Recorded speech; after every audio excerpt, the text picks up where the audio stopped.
आप देख रहे हैं दिल्ली क्रांति।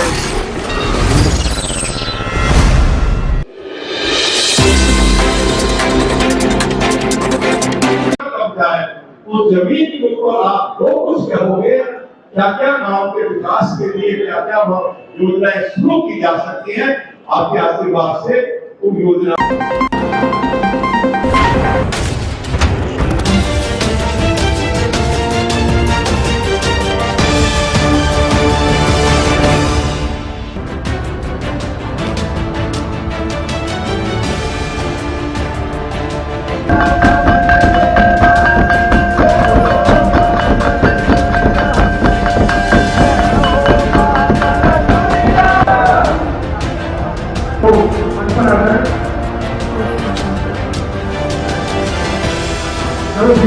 बहुत बहुत स्वागत है।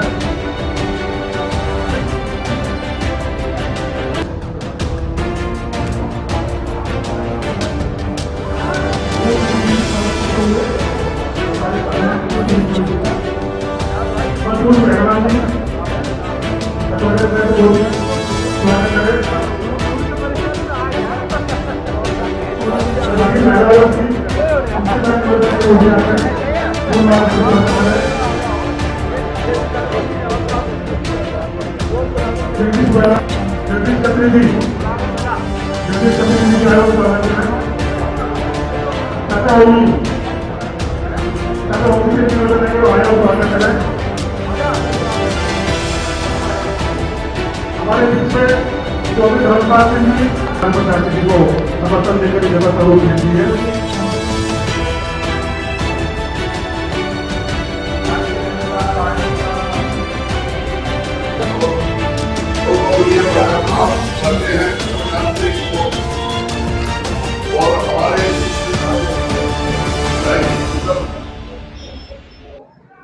हमारे क्षेत्र के बहुत ही लोकप्रिय निगम पार्षद और जिला के पूर्व सम्मानित अध्यक्ष आदरणीय श्री उस जमीन के ऊपर आप जो कुछ कहोगे, क्या क्या गांव के विकास के लिए क्या क्या योजनाएं शुरू की जा सकती हैं, आपके आशीर्वाद से उन योजनाओं को शुरू किया जाएगा। अब मोदी जी के बारे में बहुत कुछ कहा गया है।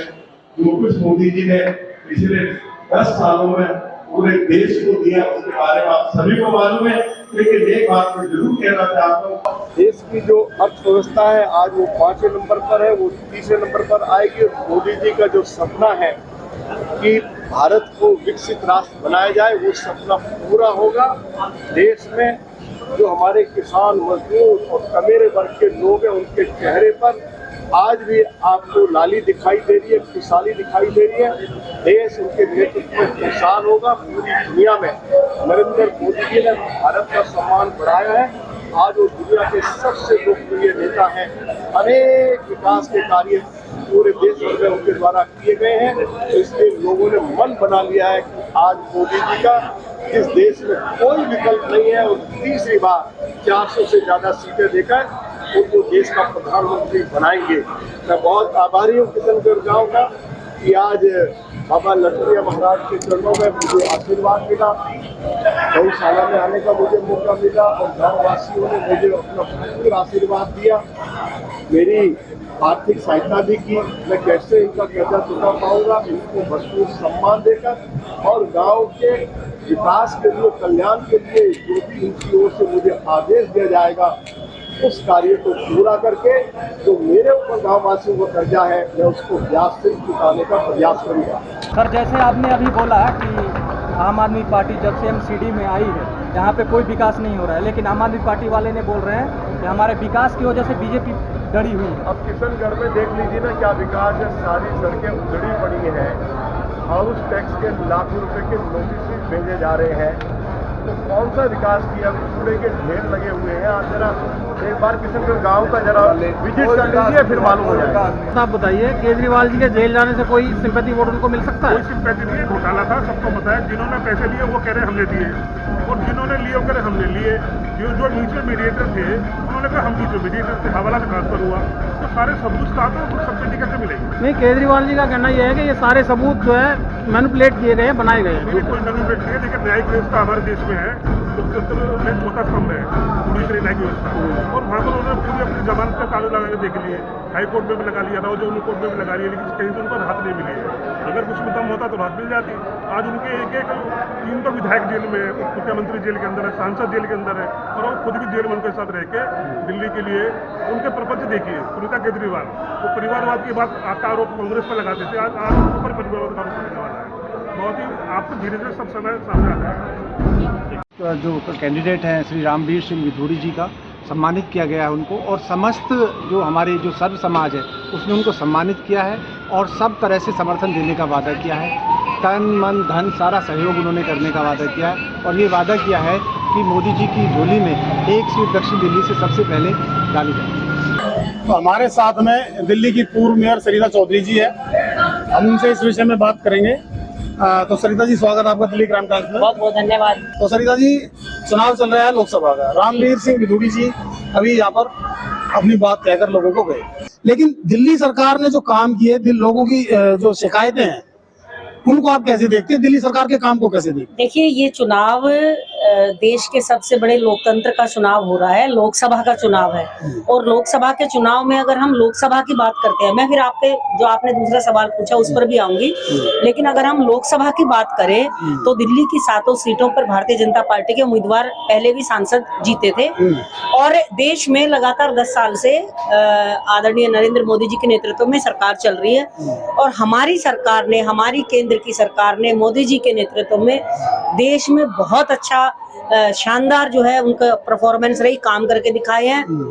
कोई भी मुद्दा रहा हो, चाहे सीए हटाने का रहा हो, चाहे धारा 370 सीए लगाने का रहा हो, धारा 370 हटाने का रहा हो, देश में राम मंदिर निर्माण की बात हो, देशों को सड़कों के नेटवर्क से, हाईवे से जोड़ने का जो एक सपना था वो किस प्रकार से पूरा होता दिख रहा है। अभी रामवीर जी ने भी अपने उद्बोधन में कहा कि जब हम दिल्ली से बाहर निकलते हैं तो लगता है कि हाँ, वाकई में सड़कों का काम हुआ है। तो ये तो केंद्र सरकार के काम है जो कि लगातार हमारे सांसदों ने किया और मोदी जी का नेतृत्व रहा।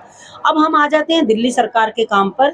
पिछले लगभग 3 बार से, पहले कुछ दिन सरकार रही और अब पिछले 2 बार से दिल्ली में आम आदमी पार्टी की सरकार है, और नगर निगम में भी पिछले साल से दिल्ली में जो है आम आदमी पार्टी की सरकार है। लेकिन जिस प्रकार की दुर्दशा आज हमारे गांव की, देहात की है, वो आप सब देख ही रहे हो। पीने को पानी नहीं है, पानी मिल रहा है तो गंदा मिल रहा है, जल बोर्ड की परेशानी, लोगों को जो है जितनी परेशानियों का, हाउस टैक्स की परेशानी, और उससे भी बड़ी बात जो मैं कह सकती हूँ कि देश के लोकतंत्र में, इतिहास में, जिस सरकार के 2 मंत्री, उप मुख्यमंत्री और मंत्री जेल में पड़े हैं और उनका मुख्यमंत्री जेल में है, उनके सांसद जेल में है, तो ऐसे लोग दिल्ली के लोगों का क्या भला कर पाएंगे? तो दिल्ली के लोगों के साथ जो उन्होंने छलावा किया है, क्योंकि दिल्ली के लोगों ने उनको 62 सीटें दी और चुनाव जिताकर भेजा, तो जो छलावा उन्होंने किया है जनता उसको कभी माफ नहीं करेगी।